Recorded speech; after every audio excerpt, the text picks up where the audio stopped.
because each theta is different in each one, in each sector. So we derive, so in the end we get this very nice formula. So half of integration from alpha to beta r squared d theta. Right? Alpha is the starting angle. Beta is the last one. Let's go back to this picture. So in this case, we see alpha is this lower blue line, is this one, alpha. And beta is this one. So what do we want? We want to find the area. We want to calculate the area from alpha, from this line, right, up to beta.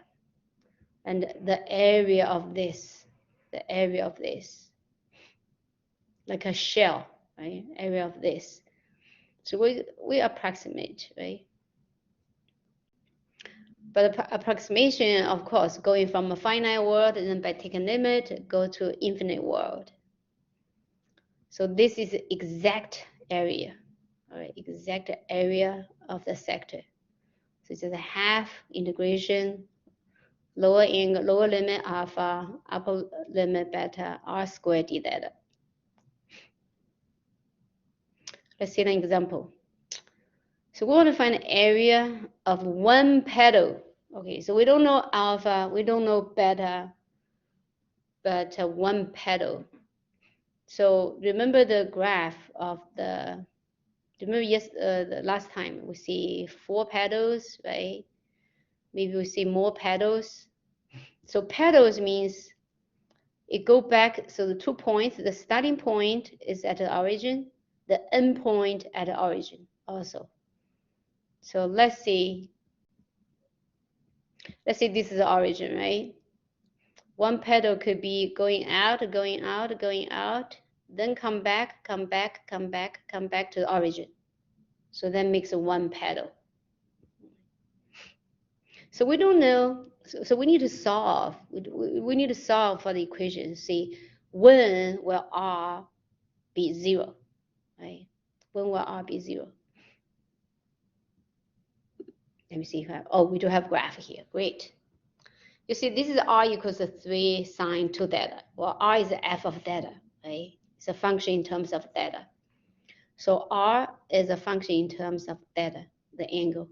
You see, this is one petal in the first quadrant, another second petal in second quadrant, or third petal in third quadrant, fourth petal in fourth quadrant. So this each one we call a petal, right? So we see r come back to 0, right? Start r with 0, you know, r increasing, increasing, increasing, increasing, increasing, increasing, increasing. Then r decreasing, decreasing, decreasing, r becomes smaller, smaller, smaller, and smaller, then back to 0. Right, back to 0. So we want to solve to see when r equals 0, right, for theta in the first quadrant. Because, you know, we just need to find the area of one petal. When we know how to have 4 petals, multiply by 4, get out the whole area. So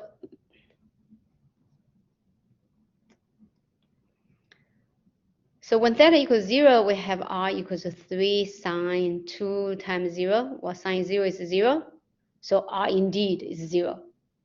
So when theta is 0, r is 0. So the next value for which r equals 0 is theta equals pi over 2. Because 2 times pi over 2 is pi. Sine pi also equals 0. Right? So we have 2 zeros for r. So theta equals 0 and theta equals to pi over 2.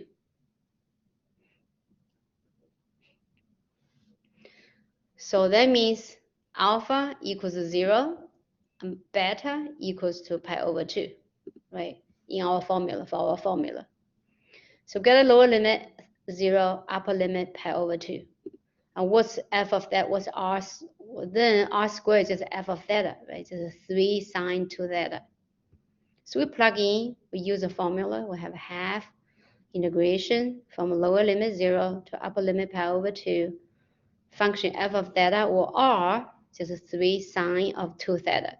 We square this r, we take a d theta. So that becomes 9 sine squared 2 theta, or sine squared 2 theta, how we differentiate, or how do we integrate? We use half angle formula, right? Half angle formula, double angle formula, just, you know, different ways of saying the same thing. So sine squared 2 theta equals to sine squared 2 theta equals to 1 minus cosine double the angle 2 theta, which is 4 theta, then divided by 2, right? Cosine square of 2 theta equals 1 plus cosine 4 theta over 2. So let's see in the exam, if you forget about this, you know, maybe I'm able to write on the board for you, all right? Okay, so 9 we can factor out. So we have 9 over 2, then the integrand becomes, or even this half, right? We can factor out. We have 9 over 4. Now anti-differentiate 1, we just get theta. Anti-differentiate negative cosine 4 theta. Right? That's a negative sine 4 theta divided by 2, 4. By chain rule, then we evaluate at 0 at pi over 2. At 0, we just get 0, right? At pi over 2, let's see, 4 times pi over 2. That's 2 pi. Or sine 2 pi is 0. So we only get pi over 2 for theta survives. So 9 over 4 times pi over 2, that's 9 over 8 pi. Okay, that's the area for one petal. If we want to find the 4 petals, we just multiply by 4. Okay, anyone has any questions? This is just applying the formula for finding area for R equals to F of theta.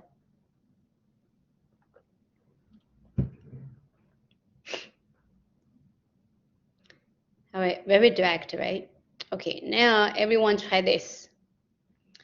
Find the area inside the cardioid defined by the equation R equals to 1 minus cosine theta. Let me see. Let me just put let's graph. So graph R equals to 1 minus cosine theta.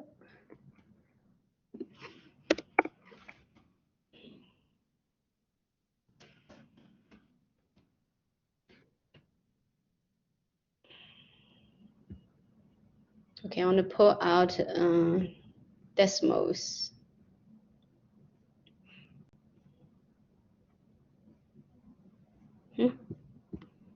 Doesn't show me decimals.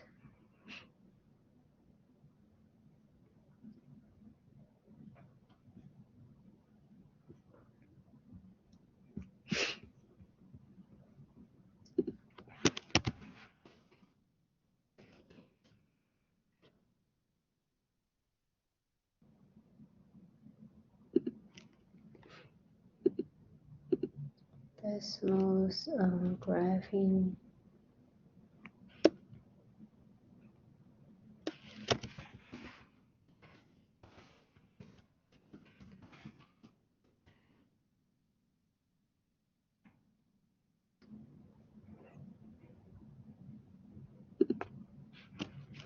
Okay.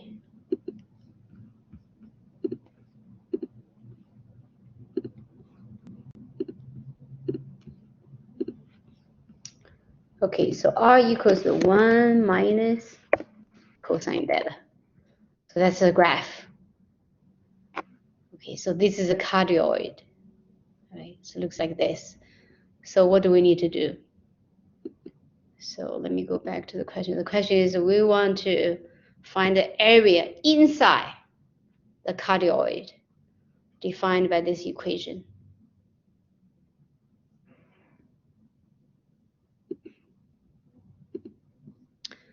Okay, so we see it goes from 0, so the R goes from 0, and the theta runs to pi, right? So we know that lower limit is 0, upper limit is 2 pi. Then we have this R, right? So this is a picture of it. Okay, let us all try I'll try this question.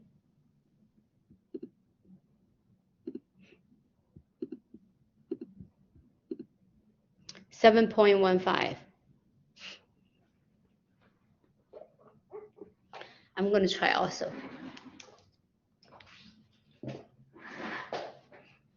Just use the formula, right? The only thing is to be able to get a lower limit and upper limit. And we see the cardioid run one round.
Okay.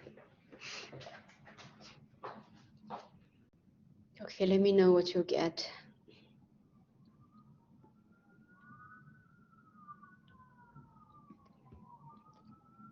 Just this formula, right? Just apply this formula. Half integration lower limit, upper limit, r squared d theta. Radius squared d theta. The function is 1 r of theta equals to 1 minus cosine theta.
Yeah, some formulas.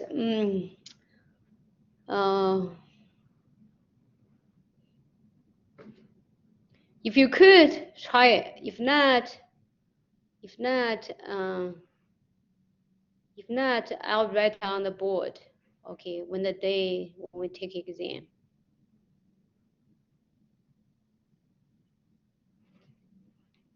You try your best.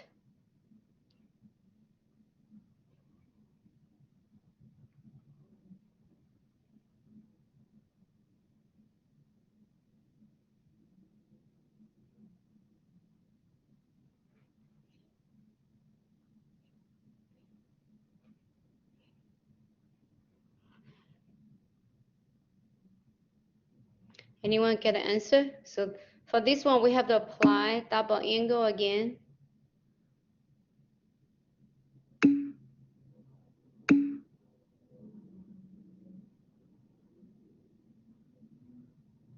Oh, okay. 3 pi over 2? 3 pi over 2. Maybe I made mistakes again. I didn't get 3 pi over 2. I got 2 pi.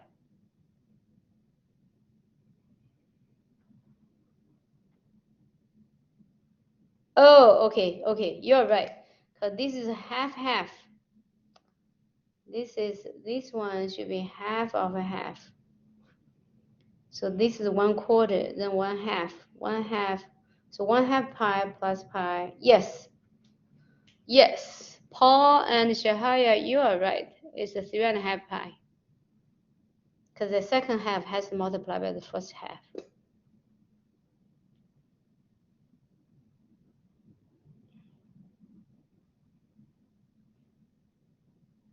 Should we go over this together?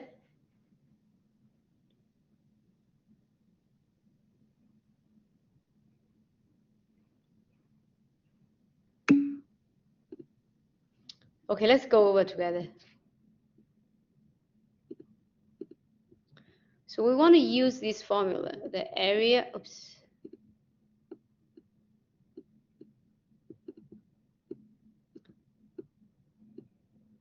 area under a curve in the polar coordinates is this, is a half integration sine alpha to beta r squared d theta. So r is a function. In this case, we're given r of theta equals to 1 minus cosine theta. Okay, let's see the picture. What's the picture of this? We have this polar coordinates, right? Polar coordinates are concentric circles. Radius 1, radius 2, radius 3, so on and so forth. So we consider the points. So every point before xy point, we consider as a point of r and theta. Right? Where is r?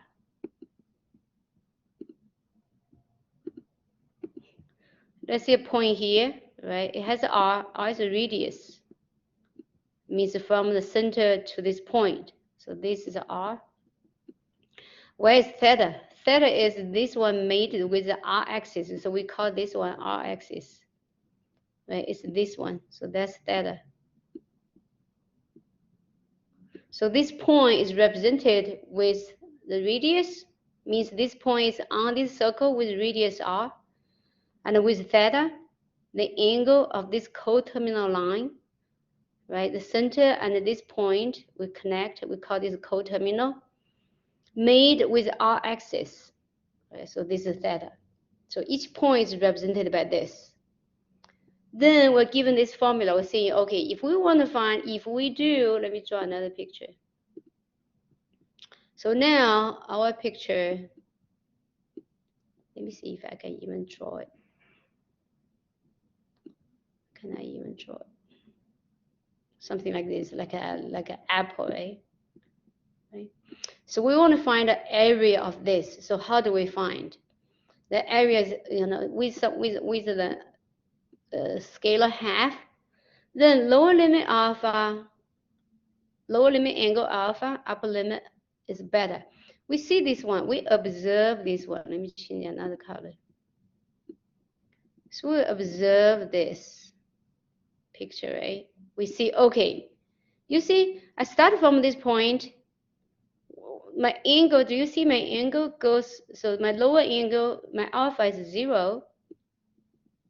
But then as I go along, do you see I made 360 degree or 2 pi? So that tells me I set up my lower limit and the upper limit. My lower limit is 0. My upper limit is 2 pi. Okay, sometimes figuring out the lower limit and the upper limit could be a little bit tricky, but this one we want to find the area all inside. Then by the formula, we just have to have r squared d theta. What's r? R is this guy. Right? So we just have 1 minus cosine theta squared d theta. Right? So leave half outside. Right? So 1 minus cosine theta squared, we have 1 minus 2 cosine theta. But I'm not going to write everything. So anti-differentiate 1, we get theta. Anti-differentiate 2 cosine theta, that's 2 sine theta. Then we have cosine squared theta. Right? Cosine squared theta, we anti-differentiate. No, cosine squared theta, we can rewrite as 1 plus cosine 2 theta divided by 2. Okay, that's cosine squared theta. So when we anti-differentiate this, right, so that's plus half, because this half, I forgot about my half, earlier. That's how I got 2 pi. So I have to carry this half, because this half is for everybody. Half, then we have this half, right, multiplied by this half. So this half is this guy, and the first half is this guy. Then anti-differentiate 1, we have theta. Anti-differentiate cosine 2 theta, we have again half of sine 2 theta.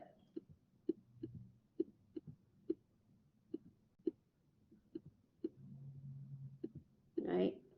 Okay, we want to evaluate everyone from here to there. Every theta with 0 and 2 pi. With 2 pi, sine 2 pi is 0, right? 0. And 2 sine 2 theta, 2 times 2 pi, 4 pi, sine 4 pi is also 0. So this terms are gone. So theta equals to 2 pi. We have half of 2 pi. We get a pi from here. We have a half again. We have 1/8 of 2 pi. Oh, so that's 1/4, isn't it? Did I make a mistake? That's 1/4 pi. Right, because this half comes from here. And this half comes from here. And this half comes from when we anti-differentiate cosine 2 theta. We got a sine 2 theta over 2. Right? Then at 0, just everything's 0.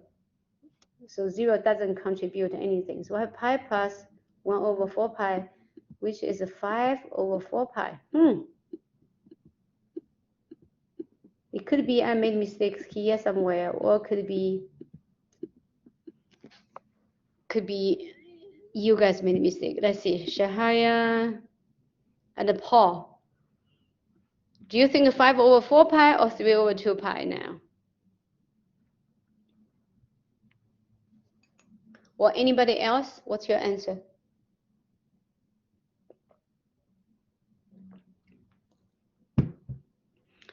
I get all 3 different answers. So my first answer was wrong because this half, I forgot to carry on to the second one. And the second, 3 half pi, I think we forgot about this half. Because we got a 1/4 times 2 pi, which we got a half pi. That's how we got a 3 over 2 pi. But we have to have 3 halves. First half carry from here. Second half carry from this formula, right, divided by 2. And third half comes from when we anti-differentiate cosine 2 theta. Yeah, I think this should be the right answer, 5 over 4 pi. Anyone has any questions?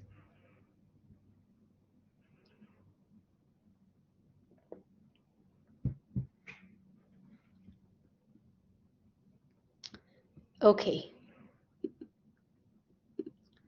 Let's go back. Let's see this one. Finding area between two polar curves.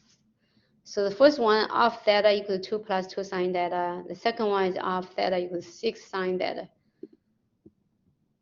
So r equals 2 plus 2 sine theta.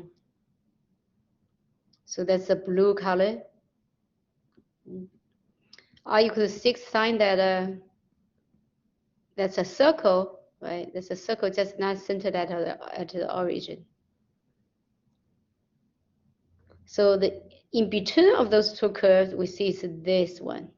Okay? It's this shaded area. So what do? We just have different r. We have to figure out the lower limit and upper limit. Lower limit and upper limit are kind of obvious. Well, let's see what this did. To deter, but the answer key says 3 pi over 2. Oh, really? But I don't find any mistake. Where did you get the answer key? The book? The book offers answer key.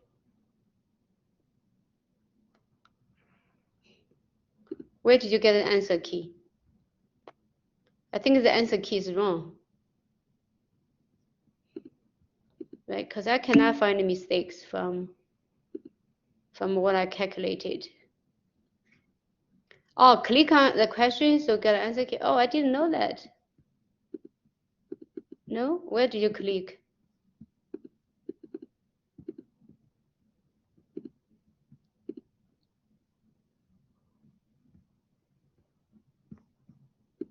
Where did you click? Or maybe you can show me the answer key.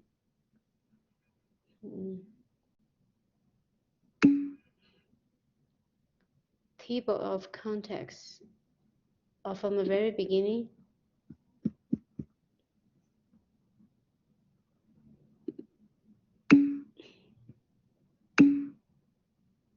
Oh, here? Answer key. Oh, I see.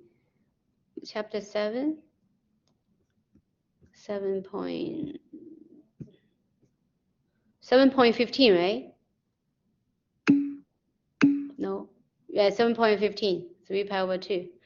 No, they made a mistake, I think. Yeah, I got it. 7.50. Because I cannot find.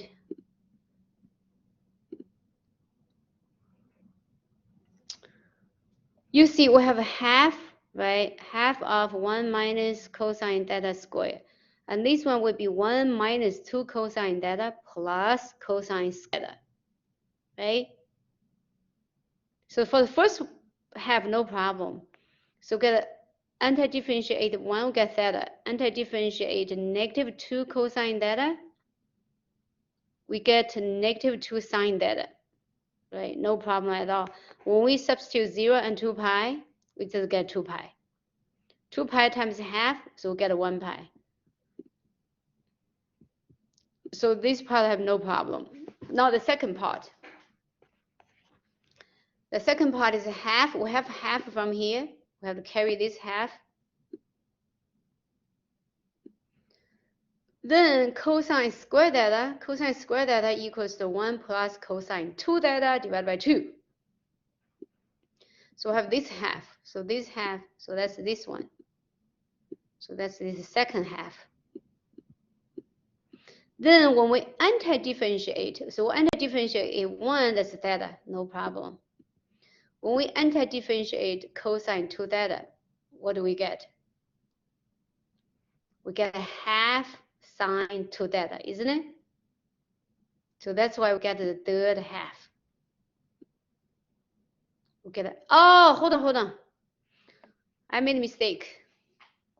This half has nothing to do with this pi, 2 pi. This half is going to 0. Because sine 2 theta, sine 4 pi is 0, sine 0 is 0. So this half has nothing to do with this theta. So this is still quarter pi.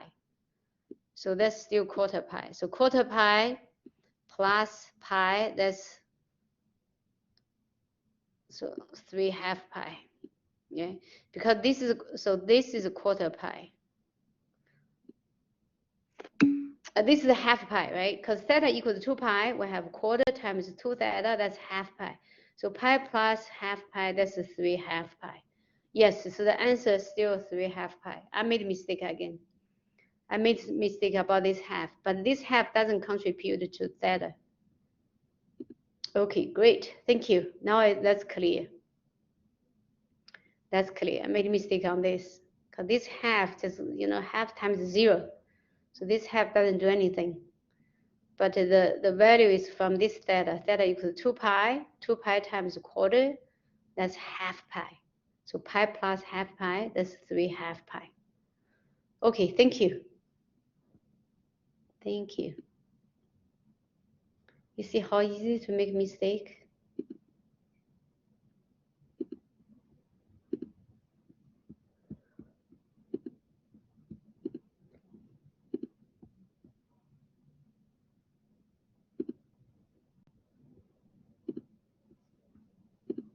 Let's go back to chapter 7.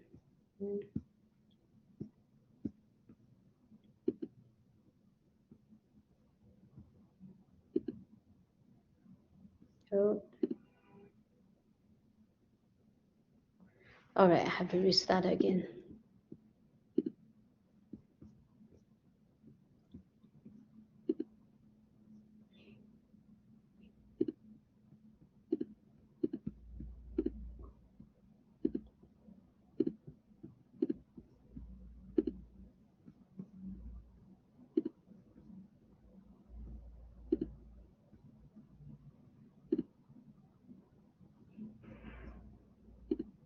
Okay, you can see it.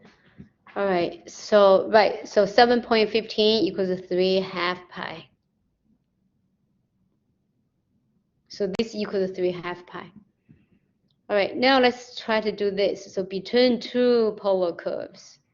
So we want to find the area in between this shaded region. So what do we do? To determine the limits of integration, first find the points of intersection, right? You see from this point to this point. So we need to find the points of intersection where the theta value when the two graphs meet. So we just equal the two r's, right? 6 sine theta equals 2 plus 2 sine theta. We solve this, we get sine theta equals the half.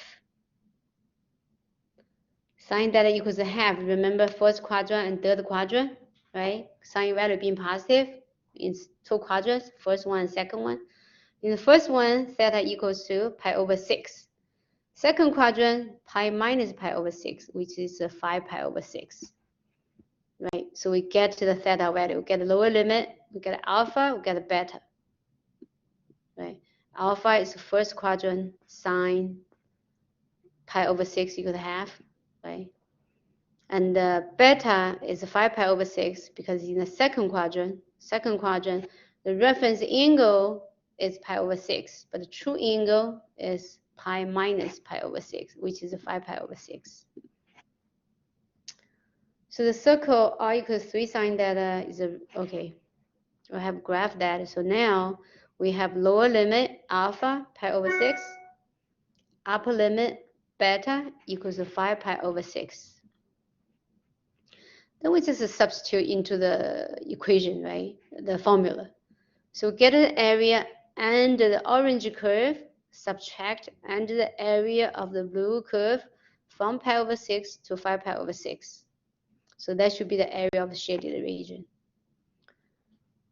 So half pi over 6 to 5 pi over 6, 6 sine theta square, because that's the orange color, d theta minus half, same thing, same lower limit, upper limit, 2 plus 2 sine theta squared. We don't really have to write in two separate integrations, right? We can put them together, just r1 square minus r2 square, or r upper square minus r down square. So the rest is just, sine square we rewrite as 1 minus cosine 2 theta divided by 2. Then sine square again here, rewrite it as 1 minus cosine 2 theta over 2. Half angle formula. Then we anti-differentiate. After calculation, we get 4 pi. Anyone has any questions? So this is very similar as before, right? As in Cartesian coordinates. If you want to find the area between two curves, we just subtract, right? We find the area of the upper, subtract area of the lower. So we get the area is in between the two curves.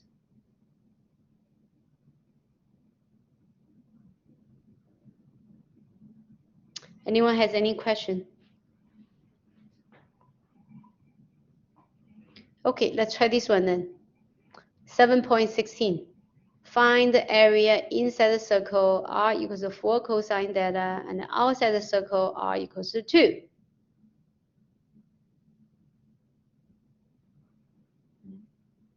What's r equals to 2? R equals to 2 is a circle with radius 2, right? R equals to 4 cosine theta is also a circle, but away from the center. Okay, let's all try this.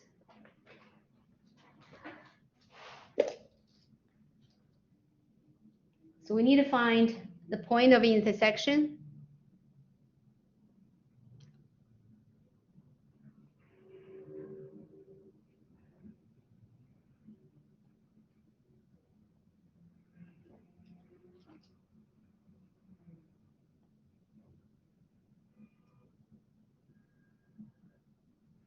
You know, we don't really know, if we don't draw it, we don't really know which is upper, which is lower, right?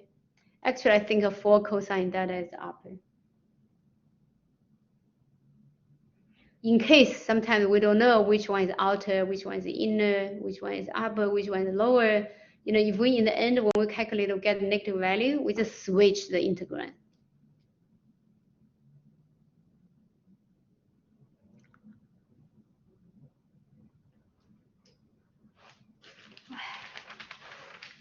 Okay, let me try to not make mistakes this time.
Okay.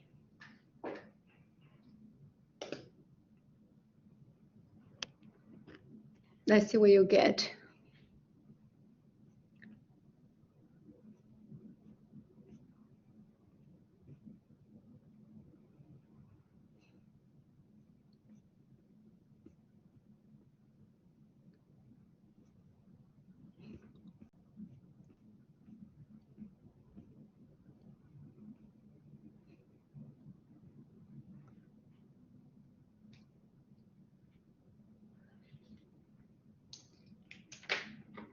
better check my answer.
Okay, anyone has answers?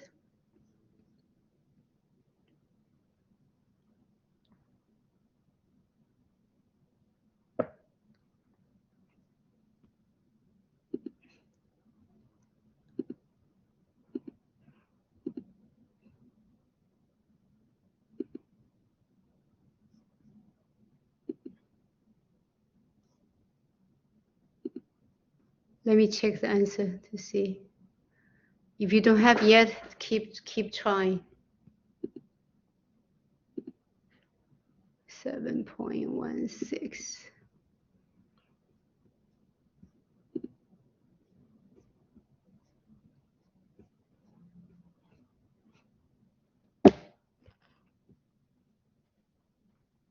Pi 4 pi/3 plus 4 radical 3. All right, I made mistakes again. I get 2 of them. I get a minus sign.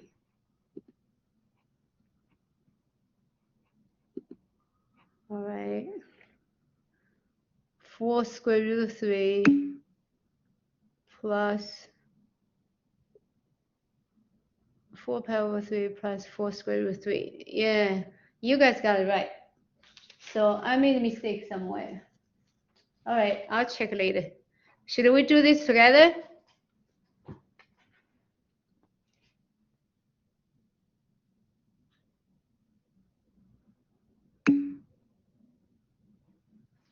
Okay, let's do this together.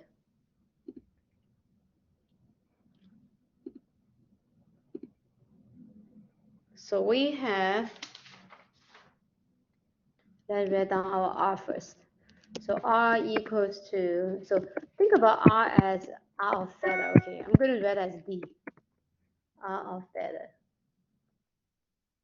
equals 4 cosine D, and another R of theta equals to 2, constant, right? So we just apply the formula. We just use the formula. Oh, first let's solve for the point of intersection, right? Point of intersection, we just equal those two. So that means 4 cosine D equals to 2. When we solve, we get a cosine D equals to, okay, we'll see, equals to half, right? That means theta equals to, you could see plus minus pi/3 or just pi/3. Hold on a second, right? Should we do plus minus pi/3?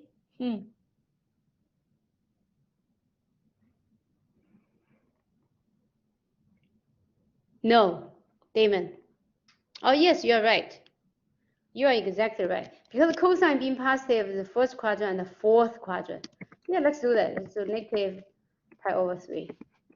If we want to write down the true one, just 6 pi, 5 pi, 5 pi over 3. All right, either one. But to anti-differentiate, right, maybe better use 5 pi over 3. Actually, does it matter? It doesn't really matter. Because, okay, now with the lower limit, upper limit, we can set up our integration. So we have half lower limit pi over 3,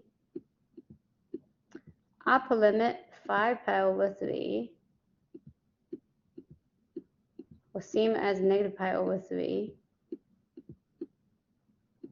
Then the first one r squared, so we could do 4 cosine d squared cosine, let's come back to theta square minus 2 squared, right? Then all with d theta. So let's do the easy one first. So it says half, so this part is easy. So let's do this part first. So just minus half times 4, because it's constant, times 5 pi minus 3, 5 pi divided by 3 minus pi divided by 3, right? Okay, so this is what we got from the constant, so get rid of this part. Now let's do this one. So 4 squared, 16. 16 divided by 2, we have 8. So let's pull out 8 outside. Then we have cosine squared. Cosine squared give us a half, right? 1 plus 1 is just theta, anti-differentiate. Then cosine 1 plus cosine 2 theta, right? That's just a half of sine 2 theta.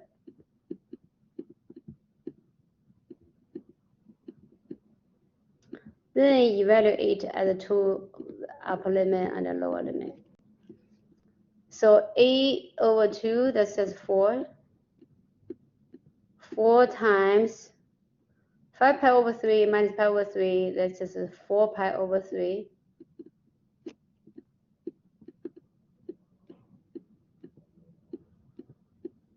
All right.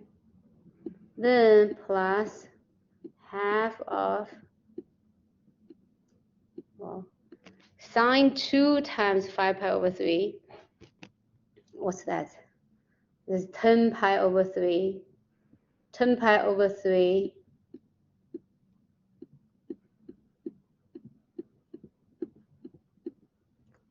is 6 pi over 3 plus 4 pi over 3, right?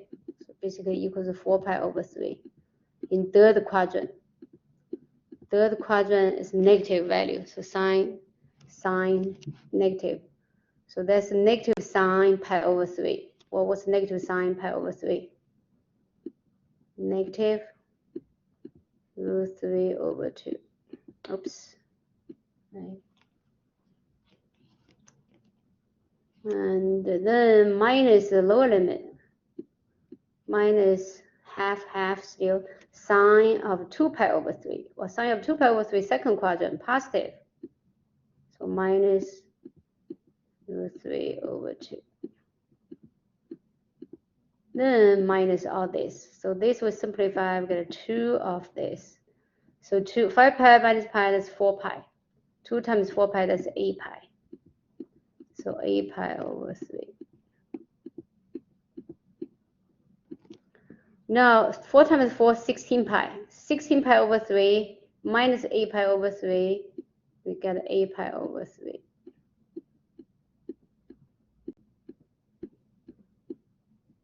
Right, so this one minus this one. Then here we have 1/4. We have negative root 3 minus root 3. That's negative 2 root 3 divided by 2. That's a negative root 3. So minus half root 3. Did I make a mistake? Doesn't look the same answer as you have. So 4 pi over 3 plus 2 square root 3. Yeah, I remember I saw the answer like something like that too. I probably made a mistake somewhere. Can anyone check the mistake? Because I have half here, right? This one is 16 cosine square. 16, that's just 16 times half, that just becomes a. Cosine square theta I write as 1 plus cosine 2 theta over 2. Over 2, pull out, I have a divided by 2, I get 4. The 1 anti-differentiate, that's just theta. Then cosine 2 theta anti-differentiate is just half sine 2 theta. Yeah, so this one looks right. So theta goes from 5 pi over 3 to pi over 3. So that's 4 pi over 3, the difference, right? So 4 pi over 3 times 4, 16 pi over 3. And this one, the constant part, is just half times 4 times 5 pi over 3 minus pi over 3, which is 2 times 4, which is 8 pi over 3. So 16 pi over 3 minus 8 pi over 3, that's 8 pi over 3. Then this term, I have half of sine 2 theta, but half of sine 2 times 5 pi over 3 minus sine of 2 times pi over 3. So 10 pi over 3 is in the third quadrant, so negative root 3 over 2.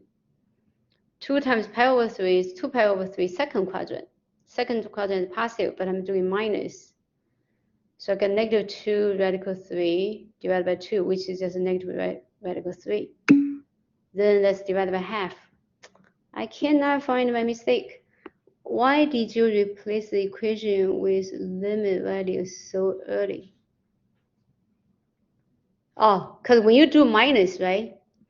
Because you always with the low upper limit subtract the lower limit. You could just factor out the common factors. You don't have to carry the common factors into calculation. Oh, okay, Jack, you're fine.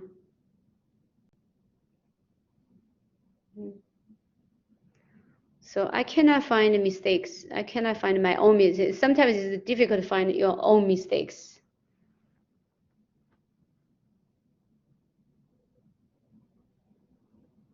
Yeah, this is what I have, and I cannot find it's wrong. I proved to myself it's right. All right, anybody has any questions?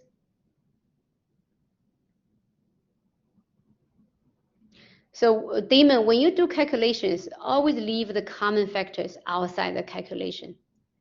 All right, you only want to calculate the things that have nothing in common, just to simplify the calculation. You may carry all those scalars with you, but that makes the calculation, more tedious and more complicated. All right, let's go back to the book. I think we're almost done. We're only left with arc length. So it's okay to use a limit prior to, it's okay. What do you mean by that? Use the limits prior to integration? No, actually I combined my steps. Maybe that confused you. Are you talking about here? Let's see this one, right? Let's see for this one. Let me change my color.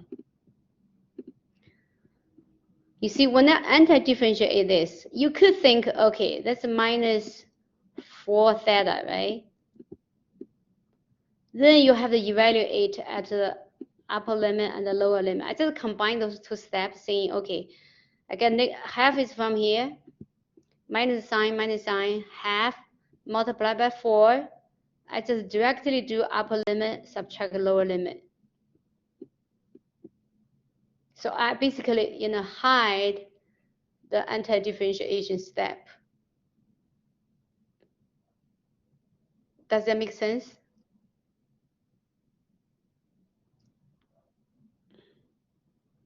I basically combine some steps.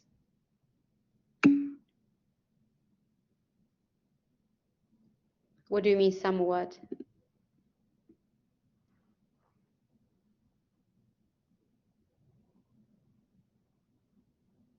You have to anti-differentiate. You have to integrate, then apply the lower limit, upper limit, right? For me, I just combine the steps. I just did it all at once. I did it in my head. I said, okay, anti-differentiate to substitute the value in the upper limit and lower limit. Perhaps combine the steps can cause an, of course. Oh, okay. But I checked. I just didn't see it. You see, this is minus 4 theta, right? We just substitute 5 pi over 3 minus pi over 3. So from here, we get 4 pi over 3.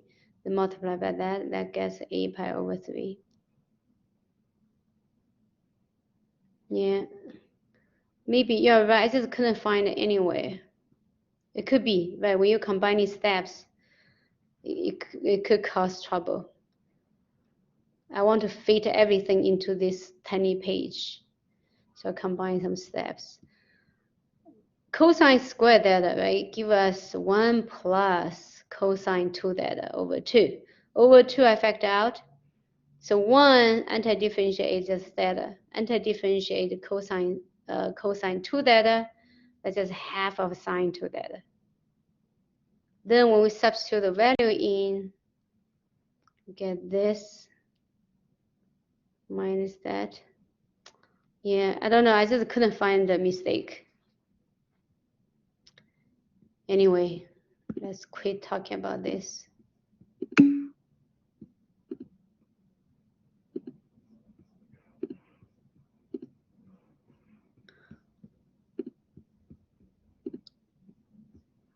Okay, so the next one is just arc length, right? So arc length in polar coordinates is very similar from before. Before we said, okay, in xy plane, we have this.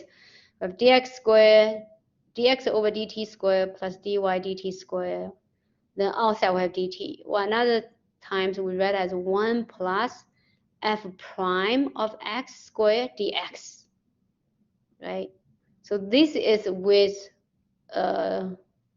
equation with parametric equation, right? Parametric equation, we read x in terms of t, y in terms of t, so get this kind of formula. But with function, we have 1 plus f of prime of x squared, then dx, right? So this one with the polar coordinates, if we do the calculation, in the end, we get this. With lower limit, upper limit, square root of r squared plus dr d theta squared d theta, right? Because we are working with the polar coordinates. So see here we have square root of r squared, radius squared, plus, remember r is a function of theta, dr d theta, or r prime of square. If you want to remember neatly, you have r squared plus r prime squared, square root, then d theta. Let's see an example. So alpha and beta are lower limit and upper limits. So we have a square root of r squared plus r prime squared d theta. R is a function in terms of theta. Okay, let's see this one. Alpha theta equals 2 plus 2 cosine theta. And then we want to find the arc length of this cardioid.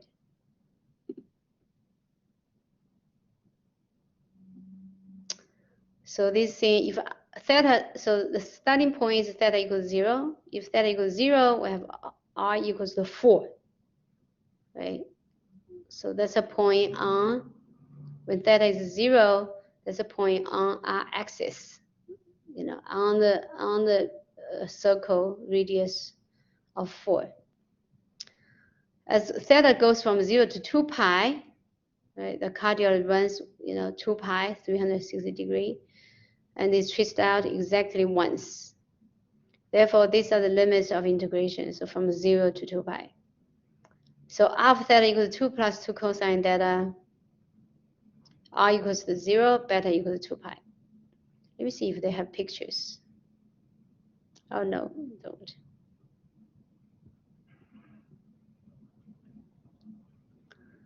So we just go ahead, plug in r and r prime. So what's r prime?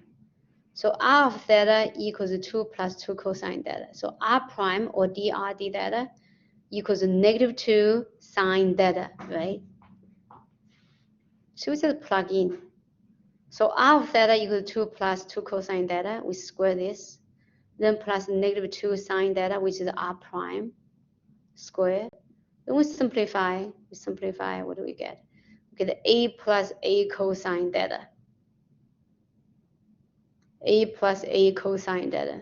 If we see that, we can change this a little bit to be 1 plus cosine theta over 2 somehow. Then we could use half angle formula, right? So 2 plus 2 cosine theta equals to 2 cosine square theta. Well, 2 square equals 4.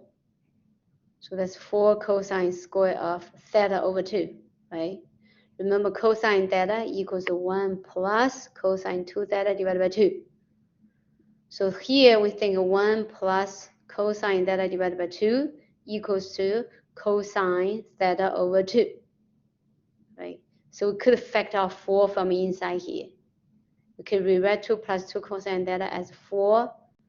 Square root of 4 is 2, so we can factor out 2. Then the inside becomes 1 plus cosine theta divided by 2. So that's cosine square of theta over 2. So we simplify. That is 2 absolute value of cosine theta over 2, right? Because cosine theta over 2 could be negative, but inside square root, so we force it to be positive. Then we just do the calculation, right? So that's a going from 0 to 2 pi. 4 from 0 to 2 pi, absolute value of cosine theta over 2. Right? Then that is to say, we want to force, because we want to force it to be positive. So if it's positive, we can think 2 ways. We can think, in the first quadrant and in the fourth quadrant, right? We can think that way.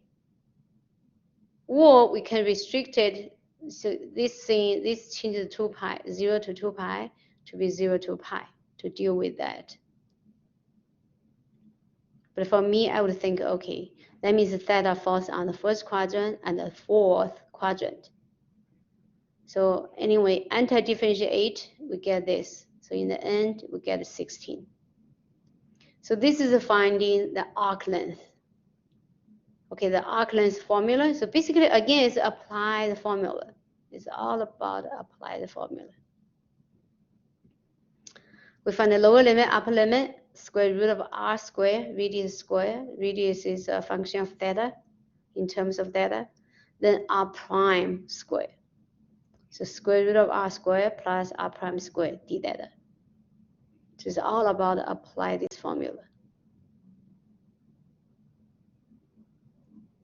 Okay, any questions?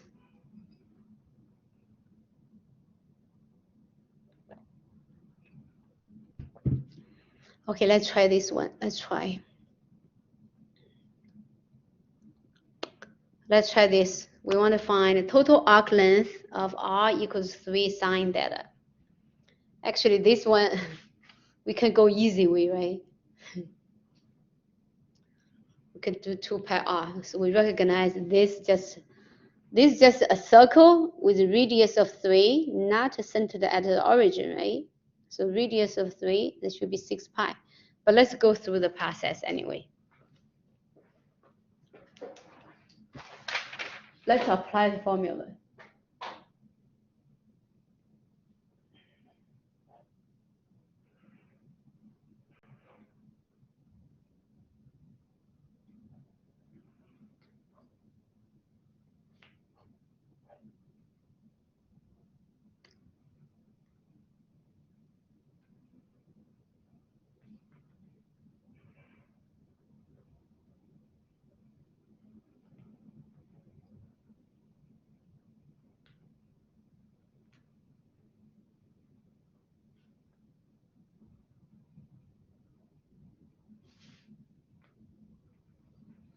This one actually is much easier because it's in a circle. So you get 6 pi right away.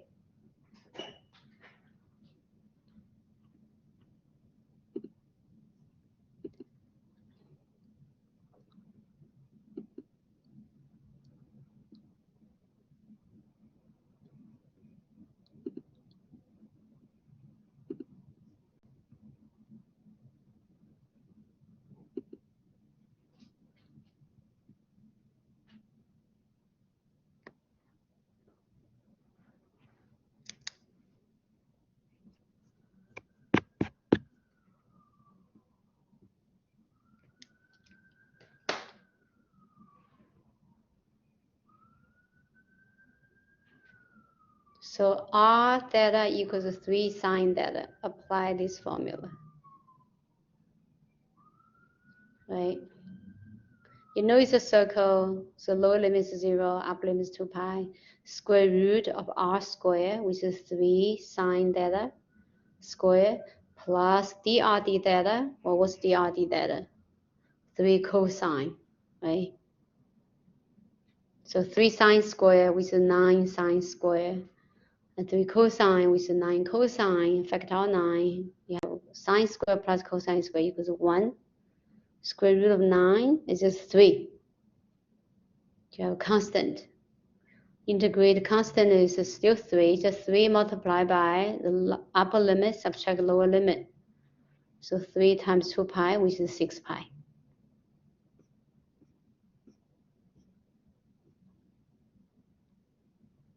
So when we see 3 sine, 3 cosine, right?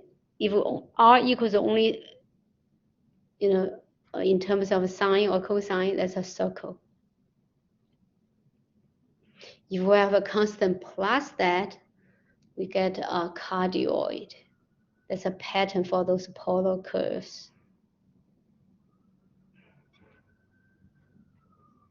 Do we all get 6 pi?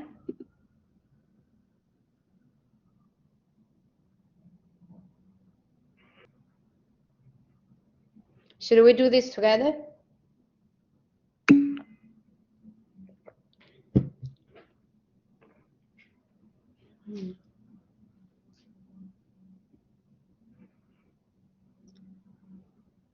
Should we do this one together?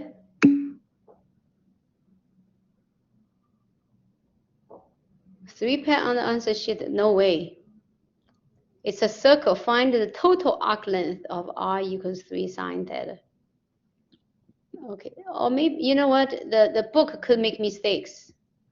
Let me show you this. Let me show you the picture.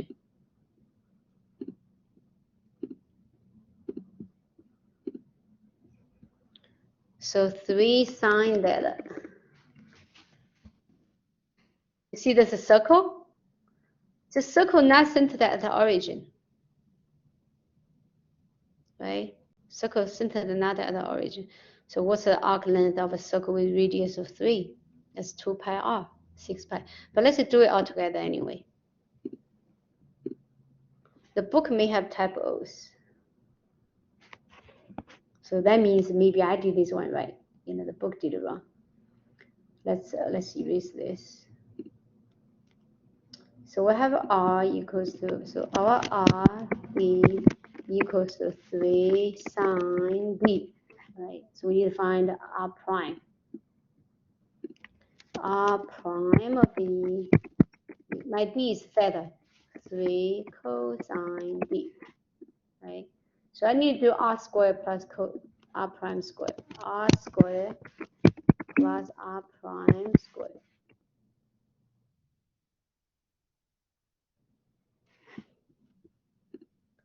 What's that? R squared, r prime squared, 9 cosine to that, 9 squared theta, right? So r squared plus r prime squared equals to 9 sine squared b plus 9 cosine squared b, which equals to 9. You see how nice? So this one is nice. Yeah. So then let's plug into the formula. We know the lower limit 0 because the circle run around, right, from 0 to 2 pi. Hold on. No, it's 0 to pi. Okay, now I know y equals to pi now. Okay, let me show you the picture again, actually. It's not from 0 to 2 pi, it's 0 to pi. You see here? From 0, run around, run around, run around, run around, run around, run around. No, still 2 pi, right? Still 2 pi. It's only on the top, hold on a second. On top, it's on top of this. So it run a line. So it should be pi, right? It should be pi. Because it goes this way. Only running pi. Okay, that's a trick. That's a trick. It only run pi. Looks still like 2 pi, but it's only pi, Paul. That's confusing part. Yeah. Yeah.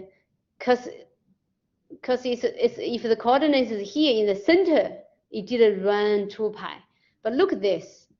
This is the r-axis, the black color. This is the r-axis, right? You see this angle run up here, pi over 2. This is pi over 2. Run, keep running, another pi over 2. So it's run only from 0 to pi. So now it's right. Now it's 3 pi, not 6 pi. Yes, the book is right. The book is right. So this is not 2 pi. This is just pi. This is just pi. Okay. It runs from 0 to pi. Then we have square root.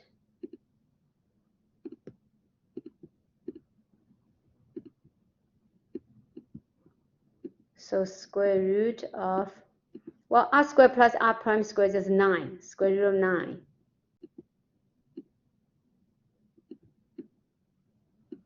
Square root of 9, which is 3. So I have 3 times pi minus 0, which is just 3 pi.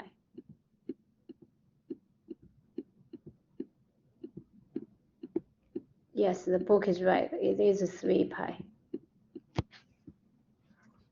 Okay, anyone has any questions?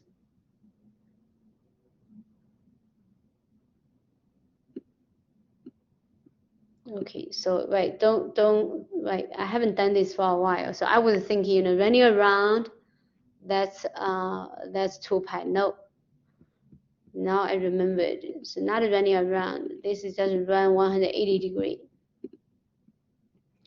It just run from 0 because it's on polar coordinates. It's not on Cartesian coordinates.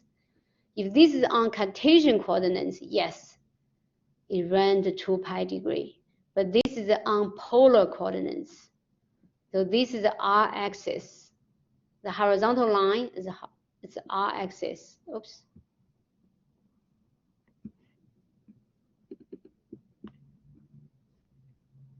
What happened? Anyway, I don't know what happened.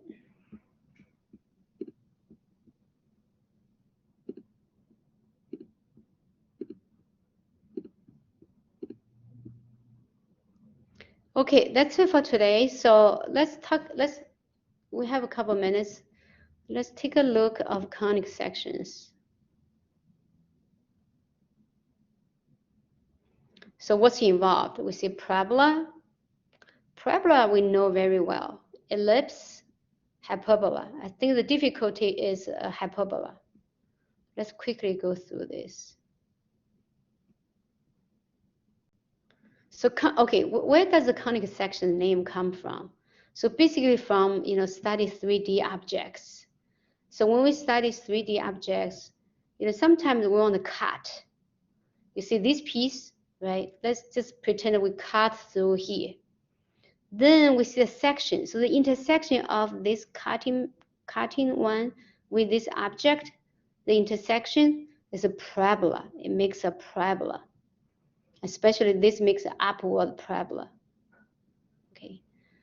And this one, we see this, if we cut horizontally, we see the intersection is a circle, so we call section. So this one calls section. This is circle, and this is a parabola. And if we cut slantingly, get an ellipse. Get an ellipse. But if we have this kind, if we cut through the top and bottom, we will get hyperbola, because we get two branches. We get two parabolas all at once. So we get two parabolas all at once. We call hyperbola. So we could get up and down, or sometimes left and right.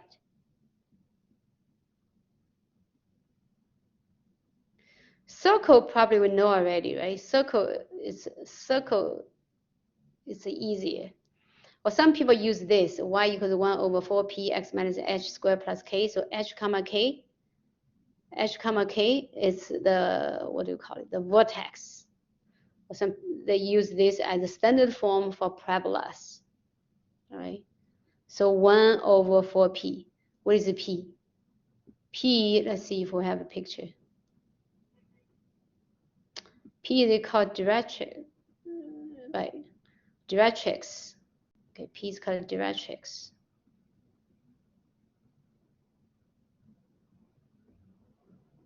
Right? You do some calculation. So basically, it's some point on the parabola.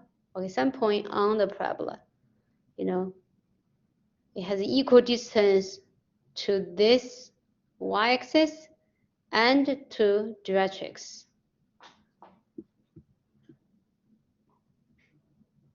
But the h comma k is still, you know, h comma k is still this. In this case, just the what do you call it? The vertex, the 0, 0 for this case, right?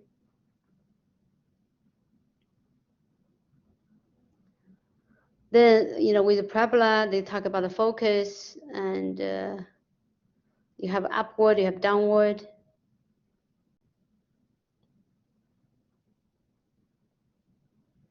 And of course, if you have left and right, you have a left and right. If you use left and right, that would be x equals 1 over 4p y minus k squared plus h. Right? Basically, what's left and right? Basically, you're thinking you turn the x-axis 90 degree. You turn it 90 degree.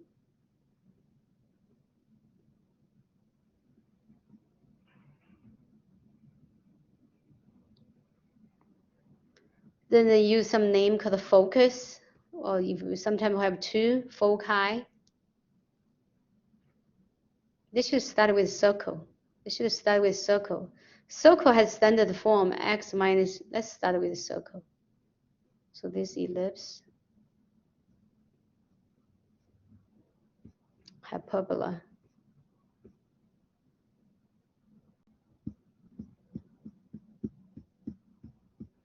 Okay, so ellipse has this standard form, y minus h squared over a squared plus y minus k squared over b squared. H comma k is the center of the ellipse. Well, when this x term is when x, so under x is a square, we call, well, whichever a and b is longer, it's called vertices. Vertices, because we will have 2 points, left and right or up and down. The shorter one called the co-vertices. And then you can calculate the foci by doing c squared equals a squared minus b squared.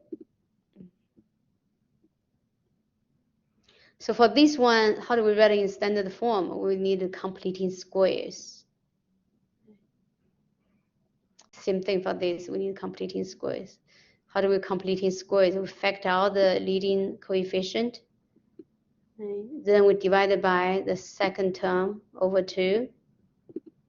Then we add the number square, then subtract the number square. Ellipse, the hyperbola, the standard form very similar, but with a minus sign. You see this is x minus h squared over a squared, but minus instead of plus. If this were plus, That's a standard equation for ellipse. So minus is for hyperbola. Because this minus with square gives us two branches, either up and down or left and right. So two graphs. If x term is positive, A is, so the foci, we also talk about foci. The foci will be on x-axis. If y term is positive, the foci will fall on y-axis. So this one gives us the graph left and right. This one gives us the graph up and down.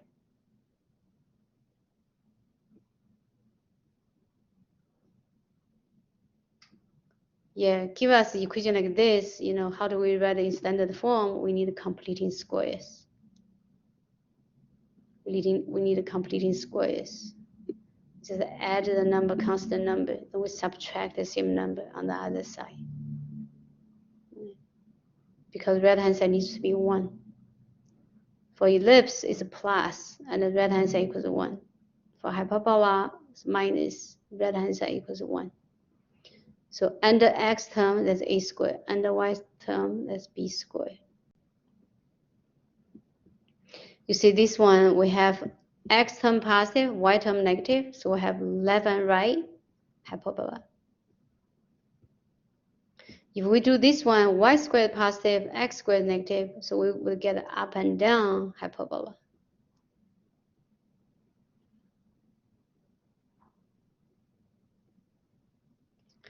Ellipse. So this, talk about the foci, focus. So we have 2 of them. Yeah, with a parabola, we have 1 focus. With a hyperbola, we have 2 focus. Because hyperbola will have 2 branches.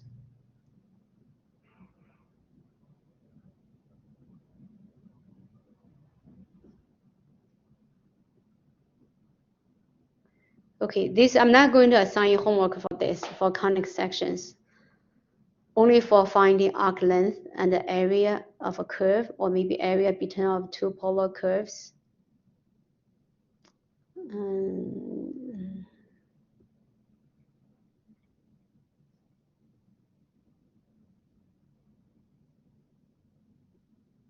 Okay, so that's it for this semester. And yeah, this is my first time teaching this kind of course online. And I don't think I have done a good job. Because it's so difficult to explain things, you know, on my computer, and which cause a lot of trouble for you to understand as well. Yeah, it is difficult. I'm sorry, right? Yeah. Okay. Anyone has any questions?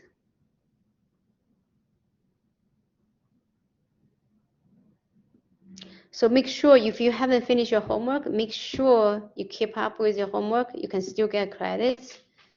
All right. Some people already get 100, right? 100 on homework. So I would hope all of you get at least 80%.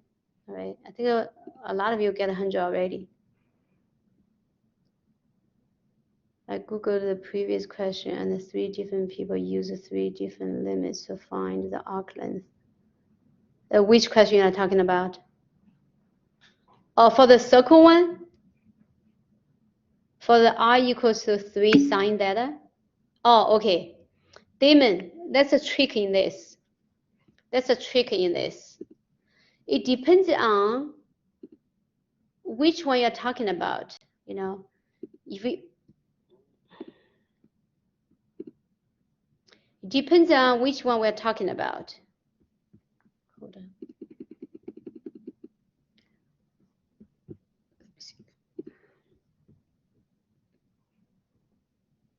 I don't know, what did I do wrong? It doesn't come back to the graph. I just want to see this graph. May I please? Let me just retype.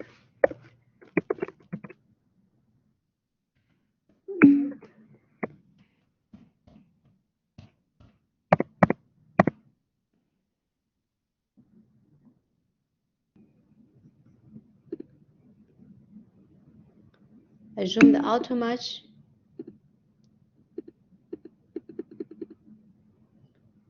Then I zoom in. I zoom in, it doesn't go to the center.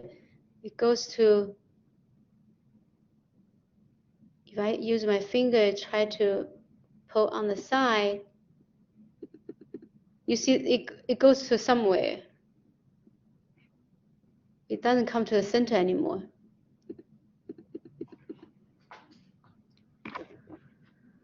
Oh, you see, I need to learn a lot of things. You see, definitely my PhD in mathematics is not good enough to teach online classes at all.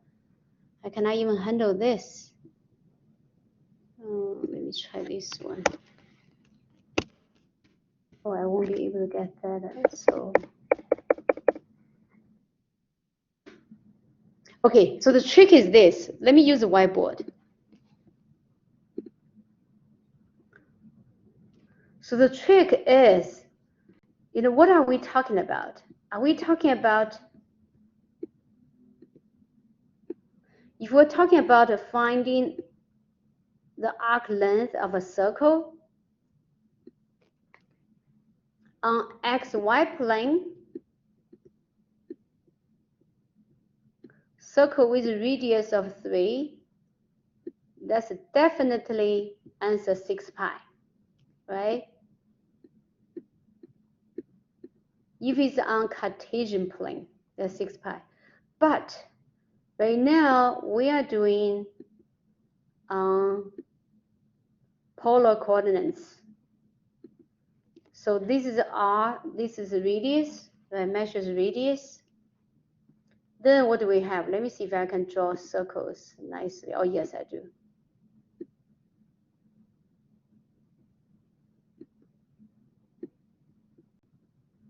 Right? It's on those circles. So the points are considered on these circles. Now we have this circle like this.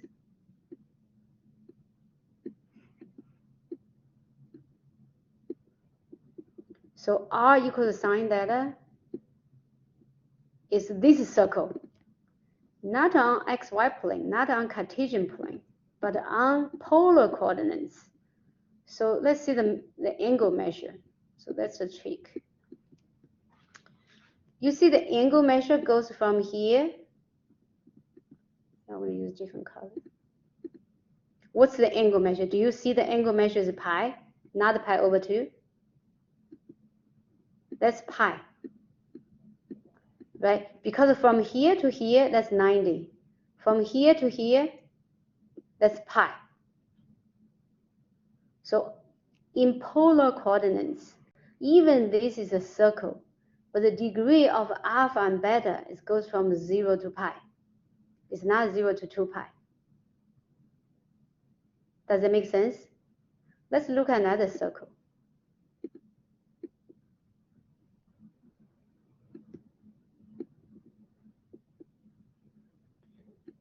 You see, this would be the same thing. This runs from pi to 2 pi.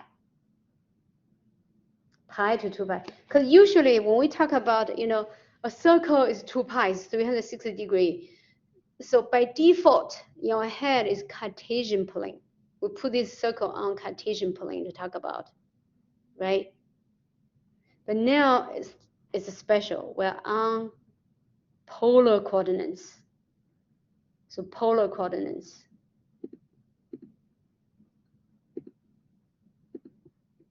On polar coordinates. So this angle goes from 0, up to pi. It didn't go this way. It didn't go down to pi, then come back to this. So this would be 2 pi. It runs down the r-axis, that would be 2 pi. Does that help?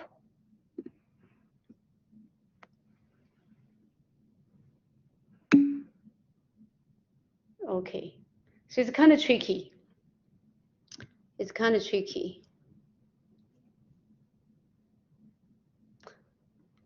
Let's think this. what if I change this circle? Oh, okay, you know what, I went over time. So please study the guide for final. Okay, so next class we'll talk about it. Okay, anyone has any questions? Okay, if some of you are late, so the final is on May 24th, same time, 6 to 8 on campus. I don't know the room yet. As soon as I know the room, I post it on Blackboard. If you have a problem to take the exam on May 24th, so I will give you incomplete, so INC, as a grade, which means the next semester you have to take the final. All right. Okay, please study the guide for final as a review. All right, so next class we'll talk about that. Okay, thank you. Have a good night. Have a good night. Good night.